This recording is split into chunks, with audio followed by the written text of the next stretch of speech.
we insure a lot of things we call assets, but the number one asset most people have, and I don't care who you are, how rich you are, the number one asset you have is you, your ability to generate the lifestyle that you have. Yes. So you are the number one asset, but we insure things we call our assets. They done got us thinking that we need to insure items and not insure I. Pump me up!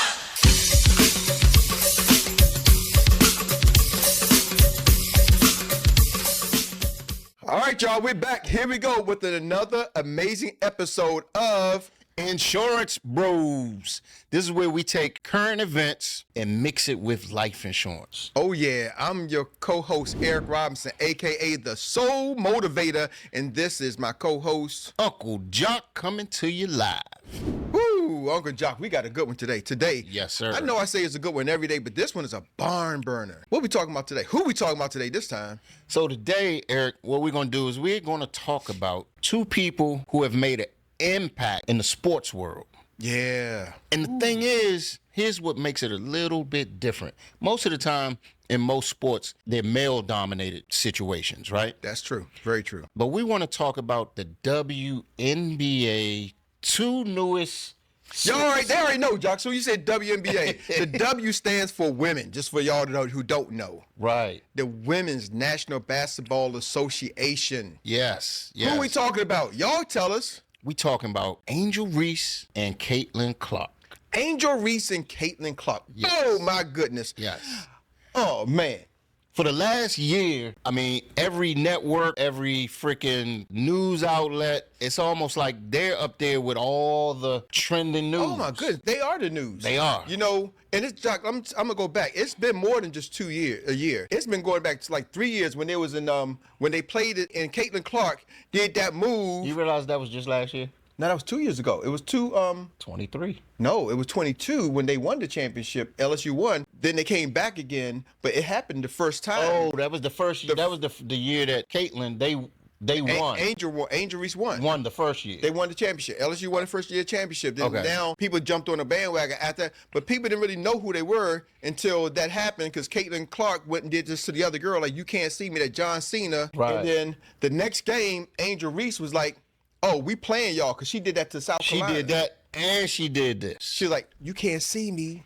And we got the ring. And we got the ring. Yeah, y'all see we got the ring, Yeah, too. we got the ring, too. So she did, you can't see me, and we got the ring, and that was like, oh. But people got heated. Yes. They got heated over that because they start calling her all kinds of names. I don't even want to go there. Hold on, wait. But do you realize that those two situations, the John Cena face and we got the ring, do you realize that hype alone probably started to stir up the WNBA economic? Woo! The WNBA saw that coming. If they were smart, they was like, oh my goodness, this is must-see TV. Let's keep this fuel going. Let's put this on the news. We now just got the next Magic Johnson, Larry Bird. Woo. Y'all don't understand. Some of y'all too young for that Magic Johnson, Larry Bird era. Y'all just know about Michael Jordan, but whoo, oh my goodness. So look, the question is, does Angel Reese and Caitlyn Clark, do they have a legitimate beef with each other? Or is the beef more so between the Caitlyn Clark, Angel Reese fanatics, AKA fans? The fanatics. I'm going to go with the fans.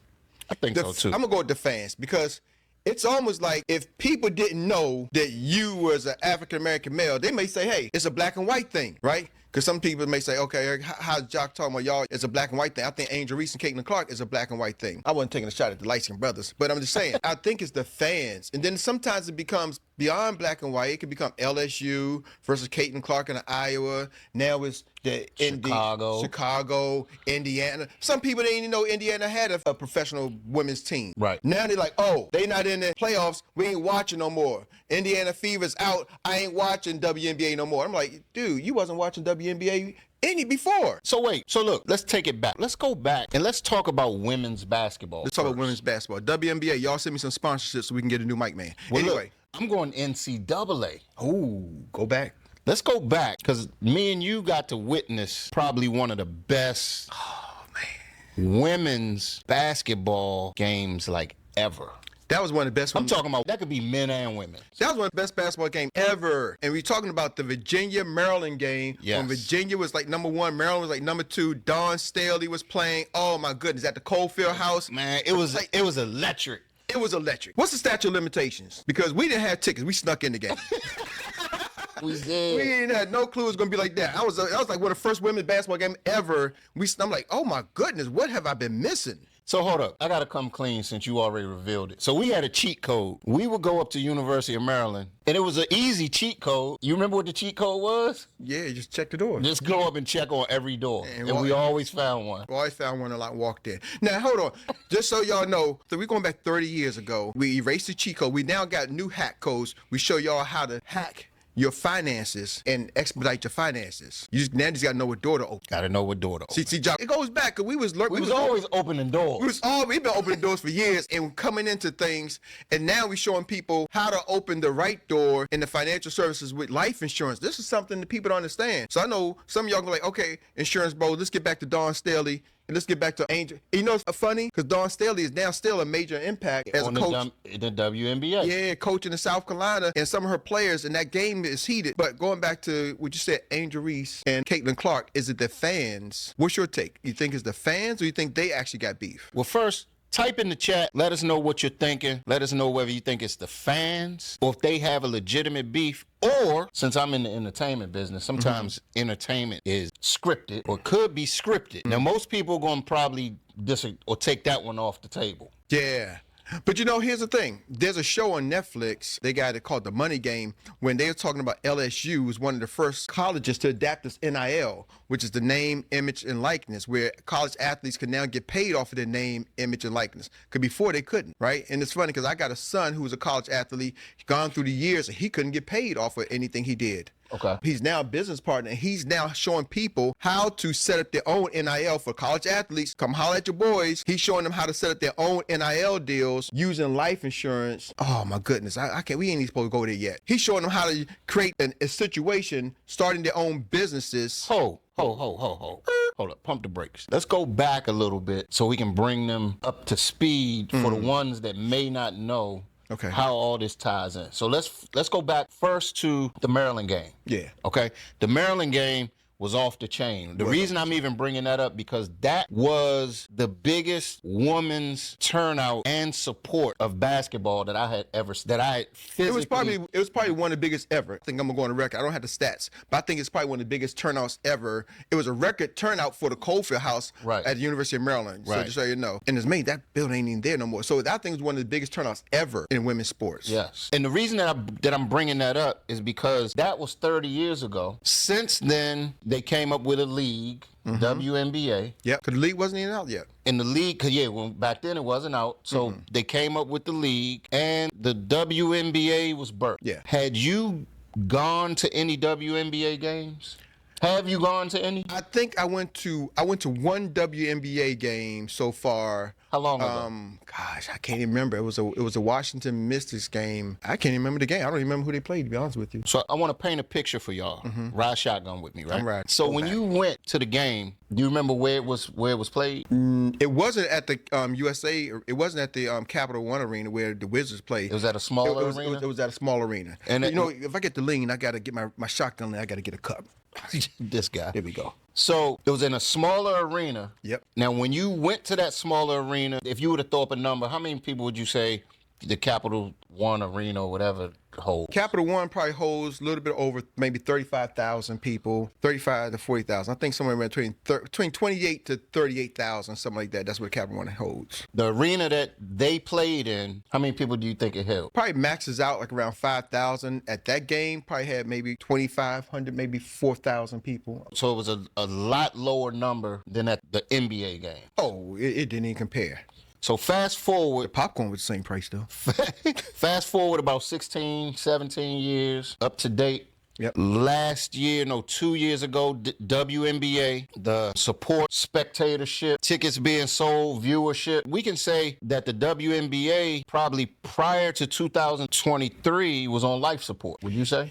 It was. I don't know how they was funding it, but I mean, they got sponsorships and things of that nature. I mean, if you just look at the First of all, you can just talk about, I would say that, but let me say this. Prior to the Angel Reese, Caitlyn Clark, they was traveling on like commercial and buses. I heard they was like riding Greyhound buses. Yeah. Somebody said they seen one of the teams on a school bus. One of them. You talking about the cheese bus? They had them on a cheese bus, Jacques. I don't know. That's what somebody said. Now, I don't really trust that person who told me that. Not so don't the take cheese bus. Don't take this as fact, 'cause I don't really trust the person who told me, but they said they saw him on a cheese bus. I'm just saying. Hold up. You talking about the cheese bus, the regular cheese they bus? got the handle to open the doors like that. Remember, no cheese when the bus driver got to push the handle to open the doors. Eric, hold up, wait. The ones where you had to push the handle to open the doors. Wait, no, you gotta realize that was the special ed bus. That was the joint where you show the pads and You can't. and football helmets. See, we're gonna get censored. We're gonna get canceled. But no, the big buses, the long buses had the little handle. Oh, they did? Yeah, the long buses had the handle. You just always sat in the back with the cool people, so you never saw the bus driver do that.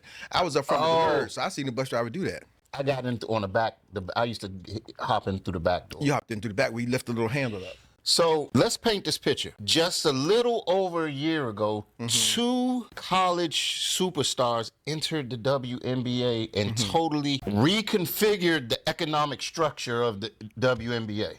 I like that word. That's a fancy word. That was correct. That's a really, really correct statement because now they're flying private jets. Private jets. Now they got their own private jet. Now they got the catwalk. Like I saw the differences because some people the production, right? The production. Oh my goodness.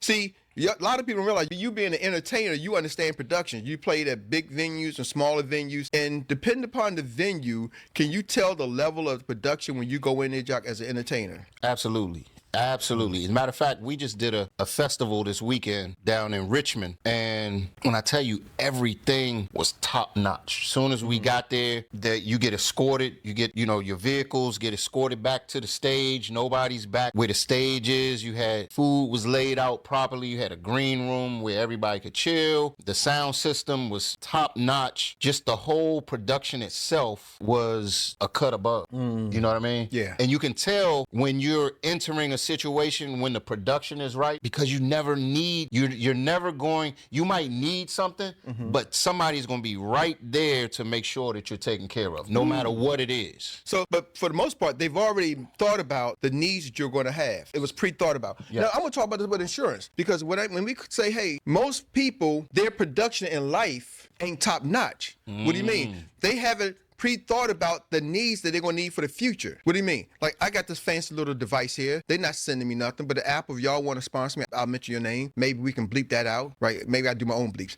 If this brand, I want to sponsor me, I'll mention your name, but everybody knows it's the iPhone. But anyway, you got insurance on this phone just in case something happens to it, right? I do. So most people don't have insurance on their life. They got health insurance, but they don't have life insurance just in case something happens. So the production, oh man, you can see the wealthy people, when they got the resources, they got the production in life. So when they die, their family members die, it's already laid out where they're going to get buried, how they're going to get things, the will, all that stuff, the trust, the transfer of wealth is already laid out. The average person, man's ragged. They got the fish fries and the GoFundMes. Just in case. Those are 3 words that people take so lightly. And those 3 words are usually the make it or break it point for a person to decide and make the decision whether they want to protect their loved ones or the things that they love most. Like, think about this. Have you ever thought about insuring something just in case? And most of the times, the salespeople that are selling you things like appliances, cell phones, video games, cars, computers, Your house, etc. Right? Yep. Most people. But I'm gonna pick up why you doing that. I want to talk about that because we insure a lot of things we call assets, but the number one asset most people have, and I don't care who you are, how rich you are, the number one asset you have is your ability to generate the lifestyle that you have. Yes. So you are the number one asset, but we insure things we call our assets. They done got us thinking that we need to insure items and not insure I. So you said something. Assets. When you, and this is y'all might take this to be corny, right? But when because you were talking about the production, you're talking about what you really were talking about is the pre-production. You're talking about the pre-production, those conversations that you have with your loved ones, so everybody knows where their ass is at. You feel me? Meaning if something happens, you know where everything is. You know how to retrieve everything. Like, people don't have these conversations where we're talking about, if something were to happen to me, my wife, my son, my mother, my family, they need to know what to do, where to go, and how to handle the business. Oh man, that's a big deal, Jacques. And I'm saying I can speak from personal experience because my mom passed away this year, my father passed away last year, and my father passed away. And people was turning to me, Eric, you're an agent. What's going on, right? But I'm a son, I'm a child, right? My father in his later years was a life insurance agent, and so they just assumed. But what happened was I assumed Dad had things together, which he did have a lot of stuff together, and everybody turned to me, Eric, you're the agent, you know what things are going on. But what I did not do was sit down. In my father's older years, my father was 89 to 90 when he passed away, so he lived a long life. But what I didn't sit down, take time to have everything together. Yes. Take time to go over stuff. And I'm telling you, me being in this profession, so I'm speaking from experiences, not knowing where to go, where to this, boom, boom, boom. Now, because he was a retired military, we knew he could be buried at the cemeteries, right? So we had that. They take care of we had still had to pay for the coffin. Had a family member who knew of one of the funeral homes. It was like, hey, our family always get buried at this funeral home. But it was because we pieced it together. It wasn't like it was a pre-production that we already preset. This is where it was going. We still had to piece it together along with grieving.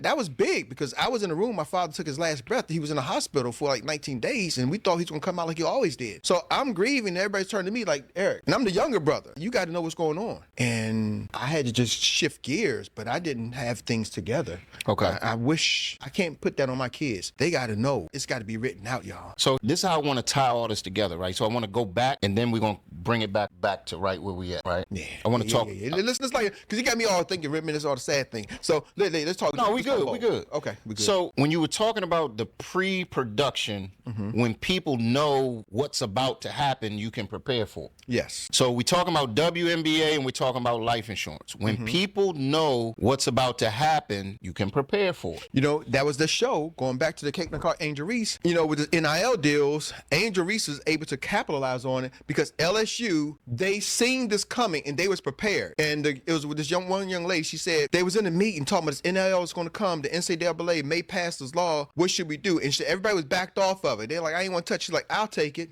Yep. And because she took it, you got people like Jaden Daniels, who's now the quarterback of the Washington Commanders team. He was able to take advantage of it. And so they had Angel Reese. They got one that's gymnast. And they had people, and they got another gym who's a basketball player. He just had to follow. He wasn't even a star. He was able to capitalize. So LSU players was able to capitalize because they was prepared. Somebody saw the vision to get involved ahead of the curve. So let's talk about this prepared readiness, right? And let's talk about the WNBA. Yeah, talk about it. So they ain't prepared. I'm telling you now. Did you get the number on what was the average salary? Yeah, the average salary in WNBA is like around 100 and I think maybe 120, 130,000. 130,000. Just say 130,000. Caitlyn Clark's contract is a 4-year deal for like 300,000. It's averaging $84,000 a year. Not including her sponsorship. Not including sponsorship, just from the team. Straight playing. She's like averaging, her salary is averaging about $40,000 less because she's one, they call them rookie deals. $40,000 less than the average WNBA player, and they only have a play for an average of 5 years. Their career is averaging about 5 years, and average salary is about $120,000, $130,000. And Caitlyn Clark, her first year, this year, she got $74,000 this year. So she's got paid $50,000 less than the average WNBA player, just for the record. Wow. From her job. So you telling me these superstars that we see on TV, they're really not making as much money playing basketball as most people would think. Nah. Not the WNBA wasn't. They didn't have it together like that. They didn't understand what was coming. So now, you ready to go to Outback? I'm ready to go back Outback. Let's talk to us. So we're gonna go to Outback. We can ready peel back the blooming onion real quick. Let's peel the onion back. Come on, talk to us. So, that's what y'all want to hear. If y'all stuck around this line, now y'all really going to get the inside. So if the average WNBA basketball player makes around 120, 130, 140, and their lifespan in the WNBA is what, about 5 or 6 years? 5 years. So these are folks that are being in the national spotlight as an athlete. Yep. They're making okay money, but everybody's not going to get those sponsorship endorsement deals, those NIL deals. Oh, nah.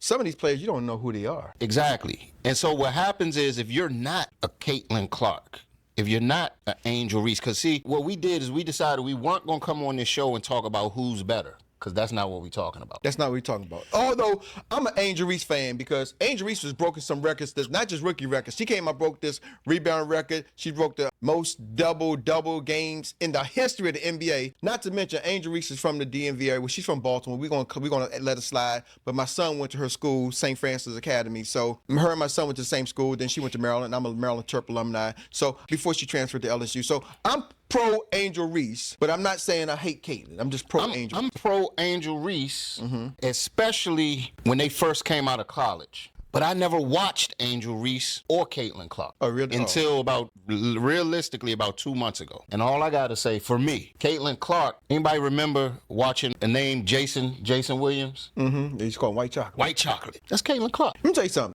Still not... She got some handles. She can pull up from anywhere. She can drive to the hoop. She got an inside the paint game. Only thing she's lacking, I think, is her defense. I'm going to lose some people. So we can right now have this who's better. I'm going to lose some people right now. Some of y'all going to not watch me again, and y'all going to send me letters and everything like that. I'm not like we got thousands of viewers, right? Y'all going to be sending me letters and hate mail, but I'm waiting for somebody to say Caitlyn Clark is a guy. Some people have said that. Because I'm telling you, this girl right here, even in college, I was a Caitlyn Clark fan in college. Don't get me wrong, I didn't really. She don't do nothing like a girl. I didn't know nothing about her until like 2 years ago, and when it was starting the NCAA tournament. So I got on the bandwagon late in the tournament, and I'm like, this girl right here, you see her? She stopped, pull over. I'm like, then when she broke the scoring record, she broke the record. She stepped over half court, like 2 steps, and hit the. I'm like, what? Like it was nothing. Like it was nothing. And backpedal, I'm like, but that wasn't. It's like a Steph Curry. Like, but do you realize how much strength that takes? Yes. For a guy. Like at 3-point, at my age now, shooting a 3-pointer, I'm like, I'm out of breath after I shoot a 3. I'm like. Who? They're like, hey, you come back on defense? Shit, I didn't catch my breath, man. You know how long it took her hard to... Yeah, but I'm just saying, no, this girl is... And they can't guard. They know she's going to get the ball. That's what I'm trying to tell you. That's what I'm saying. Like, I rock with Angel Reese. Like, I rock with her. You know what I mean? She reminds me of a girl, female Charles Barkley / Dennis Rodman. She going to find a way to get it and put it in the hole. But a lot of people say, you know, she pads her stats because she gets her own rebounds or whatever. But Caitlyn Clark, watching her play is totally entertaining, man. Oh, she's entertaining. See, some people keep getting mixed up. She brings a level of entertainment to the game. Yes. Women have always probably from a skill level, I think women have always been skilled in basketball more than sometimes the men. It's just what it is. Think about when we grew up. Around our way, we had some ballers, but guess what? This one girl, Daphne Hawkins, will whoop everybody. Daphne was crushing her. Boom, boom, boom, boom, boom. Left hand, right. Oh, man.